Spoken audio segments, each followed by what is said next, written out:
My 67, late wife Emily and I had 3 children together. Ross, 39, Katerina, 36, and Jacob, 29. With my current wife, Thai, I have a stepdaughter, May, 30, and a son, Tri, 21. When I was still married to Em, I started a business. I wouldn't call it big or anything, but we've been successful enough that it's mostly comfortable. None of my biological children were interested in the business. They've all been successful in their own lives, and I'm proud of them all. Anyway, they're certainly all smarter than me. May is for all intents my daughter. Her father was a piece of crap, and we have always been extremely close. She was interested and has followed in my footsteps with the business. She's worked with me since she was 16, knows how to run it, and is basically my second in command. I'm getting older, and it's been more and more of a struggle to work. My doctor even recommends I stop all the physical labor. I've been planning to retire and hand the business down. I've talked to my lawyer and it's mostly set up. Basically, it would be split 5 ways. All my children. From what I understand, my lawyer can set it up so that May will have voting shares, while the rest will have non-voting shares. So if I understand right, May will basically have full control. However, she has all the experience, knowledge, and interest in running it. She knows what she's doing, and the others don't. I think it's fair. They all get to benefit, but I know it will be run properly. I talked to my children about my plans, and it didn't go like I expected. My children from Emily were upset, and talked to me alone about it afterwards. They basically think May shouldn't have any say or share, or at least less of one. That she definitely shouldn't be in control. They say I'm disrespecting M's memory and basically punishing them for not going into the business. I tried to explain my thoughts, that they will all be protected, but May has experience and knows how to run my business. I don't care about blood. May is my child and deserves as much as them. Yes, May will have control over how it's run, but they all will benefit from it. They just won't accept it and think I'm favoring her unfairly. I don't think it's wrong. I'm looking out for all my children while making sure it survives. Maybe it's favoring her for being in the business, but she is the only one of my children who knows how to run it. They'll all equally profit. Hell, the 4 of them have priority of profits if I get it right. But I am worried, since they are taking it really badly. I love all my kids, and don't want to hurt them. Absolutely not the a-hole. They're all benefiting equally.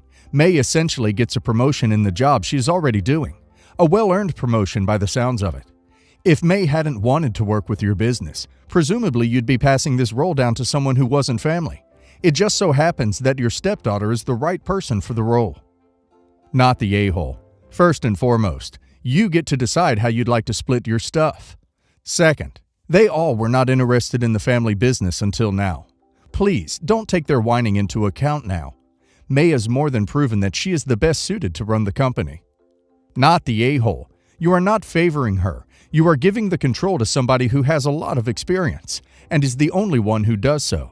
The fact that your other children are saying she should not have any shares at all is just messed up. It sounds like they are trying to grab as much money as possible. Quite frankly, your solution is a good one. All the kids get some security, while the business is run by the one who knows how to actually do it. My late husband, Adam, male 36, passed away a month ago. He had lung cancer and was terminal. I live in his house that he owned, still haven't done anything concerning inheritance. His brother lost his job and place and moved in with me a week ago. I gotta admit, I wasn't too pleased to have him move in with me, but I had no choice after I got talked into it by family, and since we had the chance to help each other grieve. Here's the situation. He started randomly walking into the bedroom and excusing it as needing to borrow something from Adam's closet. He wears his clothes and even started using his stuff, razor, laptop, etc. He also got his hands on his piano, which to me felt disrespectful because Adam wouldn't want it touched or moved. I try to have conversations with him about what's allowed, what's not, but he'd throw the "would Adam want you to treat me like that" line at me. It made me feel frustrated. I seriously started contemplating telling him to leave. Now the current conflict. I finally brought myself to open Adam's closet and found a box full of wrapped gifts. I read the piece of paper at the bottom, and he wrote that he had gotten me a gift for next year's occasions in advance, since he knew he wouldn't be around much longer. I was absolutely stunned. I looked at the gifts but didn't open them. There was a gift for my birthday, Valentine's, our wedding anniversary, Christmas, and so on. He said he wanted this gesture to also serve as a comforting method, so I wouldn't feel so devastated, since we know that grief gets tense during these times. I could not believe it. I mean, he was always this thoughtful, but I never just knew that his thoughtfulness could reach this level. I was out yesterday, and when I returned, I found that my nephews had opened all the gifts and ruined them. I was appalled. My joy instantly faded. I had a huge argument with brother-in-law, but he said the kids were curious and that it was my fault for not concealing my stuff like I should. I told him he had 3 days to move out. He started ranting about how it's his brother's house and how I was ruining family relationships over few gifts. Mother-in-law got involved and took his side, saying he's grieving and this is his brother's house and that I'm acting unhinged. Am I being too emotional? I wanted to feel his presence in his presence this coming year, but I feel like it was ruined for me. Not the a-hole. Now it's your house, so he needs to go.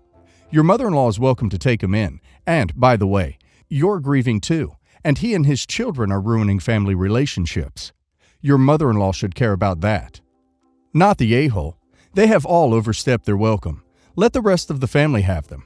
Your brother-in-law will continue to leech off you and your husband's things, and if they stay beyond a certain period of time, you may then have trouble getting rid of them, legally. Get your husband's possessions back off your brother-in-law. Any problems, call the police. I suggest asking them to leave immediately. Otherwise, they will be sneaking a lot more stuff from you. But you were unwise if you didn't reconceal the presents. Maybe you did and the children were invading your closet. Not the a-hole. They have zero right to anything in the home and shouldn't be anywhere they're not invited. Entering your home, rummaging through your things, opening gifts meant for you, then trying to blame you? They deserve worse than being asked to leave. You were generous to take them in, and they are paying you back by violating what's yours and disrespecting you. Giving them 3 days to leave rather than kicking them out on the spot is being gracious. I have a friend, Kelly, who hates everyone's boyfriend without exception. She has a problem with all of them and keeps telling the girls in our friend group that they should break up and find better men. Her husband is apparently perfect, and she almost always brings up something great about him. Truth is, her husband is a very sweet man, but he is a doormat and just does everything Kelly tells him to. For example, if we have girls' night out and Kelly doesn't feel like taking the bus home, she will call her husband at 2 a.m., wake him up, get him to come pick us up, and take us all home to different parts of the city. So yesterday, when our other friend Paige was venting a bit about her boyfriend being bad with finances, Kelly of course had to chime in, saying how that's really not okay, and even though her husband came from a poor background, just like Paige's boyfriend, he never made her pay on dates and such.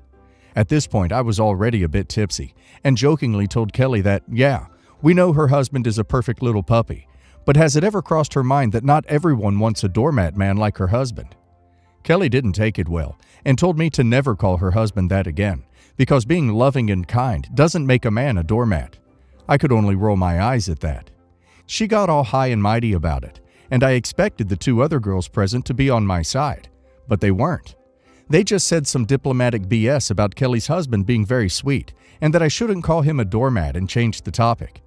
Kelly ended up leaving early, and right as she left, the 2 other girls jumped at me, asking me what's wrong with me, and telling me I should apologize to Kelly. How is it okay for Kelly to criticize each and every one of our boyfriends, but the first and only time I say something about her husband, I'm an a-hole, and I should apologize? Isn't that BS? Am I the a-hole? Everyone sucks here.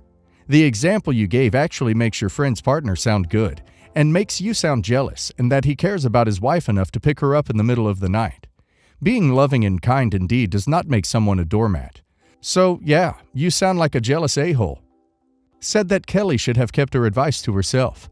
If you want a man that doesn't care, it's on you, and Kelly should just grab some popcorn and watch.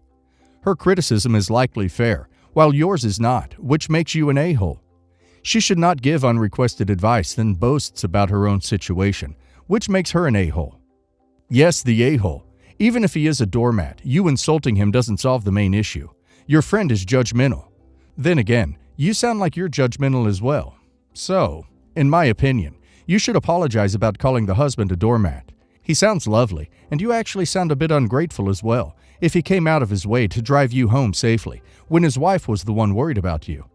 Butt out of Kelly's relationship and tell her how much you hate when she criticizes the significant others of your friends. And yours, I gather. You're the a-hole. It's pretty sad when women start referring to men who care about the safety of their spouse and her friends as doormats. Standards on the damn ground. Sounds like you're the only one who feels passionate about normalizing and looking past lackluster behavior from significant others. Not the a-hole. She can dish it out, but she can't take it. Give her time, she'll get over it. Then perhaps you guys can have a conversation about her hypercritical ways if she's open to it. My late sister and I started a business 25 years ago. She always had a passion for food, and I was always good with numbers. So we combined our skills and opened up a restaurant together. She was so excited about following her dream and being able to provide for her kids with it. 5 years later, she became unwell and died weeks after learning she had cancer. My sister and I talked about the business extensively. Before she died, she signed ownership over to me. She had me promise that if her kids wanted in, they would take over her share in the future, which I agreed to. At the time, we had discussed her husband and his place in it all. She had said she did not want him to control her share after her death because she did not want his future wife and future children to potentially inherit from her. That she wanted it to be her gift to her children if they wanted it, not something that went to his new family once she was gone. Both kids became interested and have taken over their share. They will also take over mine someday as my children are not interested. My sister's husband did remarry, and he did have more children, as well as a stepchild. Bad blood started to form after he remarried. His wife didn't like that her husband had no idea what the business was worth, and didn't like that he wasn't responsible for my sister's half. That would eventually be my niece and nephew's share. She told me she felt it was their job as the parents to have a say over what happened to it. I told her no way. He offered to buy me out of the restaurant, and I turned him down. He told me he didn't like knowing it would exclude most of his family if his kids wanted their share. I told him it would potentially include all of my sister's children, though. When the kids took over their half, they chose not to give access to their stepfamily. They warned me that their half-sister was already asking to be included. She's the oldest, she's 16. She had asked me before if she could be a manager and wanted to share her siblings' portion of the business. The kids' dad approached me recently and told me he wants me to allow her to work here and join the family business alongside his kids. He said my niece and nephew would benefit from forming a closer relationship with their half-siblings, and that it would mean so much to their half-sister to be welcomed in and made part of everything. I told him that was not happening. He grew frustrated and then accused me of being a monster and of interfering in his life after remarrying. He told me I was doing nothing but encouraging othering in his family, that it was unfair to punish him for moving on. I told him I was not punishing him, that his adult children had refused, and that was what he should focus on. But he needed to understand that his minor children are not my family, and therefore are not entitled to have anything passed down from me. He left, after accusing me of acting like I hate his kids. Am I the a-hole? Not the a-hole. You are following your late sister's wishes, nothing more. You don't owe him anything. Seems like him and his new wife are trying to get involved for the money, not the love of the business. I don't even think it's the money exactly. I'm sure that helps, but I believe it bothers the new wife that the kids have something that they don't want her and her children to be a part of, and that they have a family business that doesn't include her and her children. And I believe he just wants to make his wife happy. He never had any interest before she started to speak up. Not the a-hole, and your sister knew what was going to happen. It's actually happening. She hoped you were strong enough to withstand the barrage of hate that would eventually come from her husband's new wife and children. The thing about cancer is, it steals from generations of families. If your sister hadn't died, I'm very sorry. She wouldn't have split her business with her ex-husband's new children, as the only way the new kids would have been born would have been for your sister to get a divorce. And then he gets remarried and has kids. Of course, dying is different. But the facts are, the new kids aren't your family or your sister's family. They are strangers. Because your sister willed you her shares of the company with the sole reason of you being the protector, that means you stand at the gate, repelling all attempts of interference by whomever believes they deserve anything. They don't. And in the Book of Rules of Life playbook, if they want to be involved in a family business, they need to start one. Not the a-hole. You have kept your promise to your sister, when many would have given in to your former brother-in-law's relentless manipulation. She was right to entrust her share to you, since her husband and his new wife would have surely tried to insert themselves in the business and divided her half of the business among all the children. Yes, it has become painfully clear that my sister's share would have been split between all her husband's children, instead of between both of the children they shared together, maybe even the wife. I don't think he gives a crap about it. He's just trying to make his wife happy. I, female 40s, have 2 kids, female 20s and male 20s. They're both very successful, and I'm extremely proud of both of them. My daughter is a military nurse, and my son is a paramedic. They both love their jobs and have a real passion for what they do. I have an older brother, male 50s, who became a doctor later in life, and ever since he started medical school, I think he's had a huge ego problem. He frequently talks condescendingly about my children's careers and acts as if they are failed doctors. He'll say things like, "Oh, there's still time left for you to go to medical school," or make jokes about him getting jobs there and bossing them around at their workplaces. My kids are quite good at taking the high road and don't dignify his ignorance with a response, but it still irks me, and they shouldn't have to put up with his passive-aggressive comments. Later this month, I'm hosting a family dinner, and my siblings and their families are invited. I didn't want to blatantly not invite my brother, so I talked to him one-on-one about it. He insisted that he hasn't been talking down to my children. I repeated some of his comments, and he claimed that he didn't mean to be insulting, and that I'm just being overprotective of my kids' feelings. I said it's more than about feelings, and that they shouldn't have to put up with such behavior off their uncle, who should be supportive, and told him to either grow up and act like an adult, or not attend the dinner. My brother told me to get over myself and said that I'm acting like a stroppy teenager. Fragile ego on him, eh? He needs to try so hard to prove he's better than his nieces and nephews. He might have been forgivable if he'd said, "Oh gosh, I didn't mean it like that, my bad, I'll stop." But instead, he got his back up, doubled down, and insulted you as well. What an a-hole. Not the a-hole. You're in your 40s. You don't have to put up with your a-hole brother being a jerk anymore. You already said what you said, but I'm a fan of the take the a-hole down a peg or two technique. Brother mentions the kids' lack of medical school training. You say, "That's right. My kids keep people alive so you doctors can pretend to save the day." Obviously, he's an a-hole. He's not going to change no matter what you say. Drop the rope and ignore him. Just laugh at his stupid comments and change the subject. He probably enjoys seeing you get riled up. Stop reacting. You are not the a-hole. Not the a-hole. He's deliberately trying to dishearten your kids, and he shouldn't be invited if he can't respect the people around him.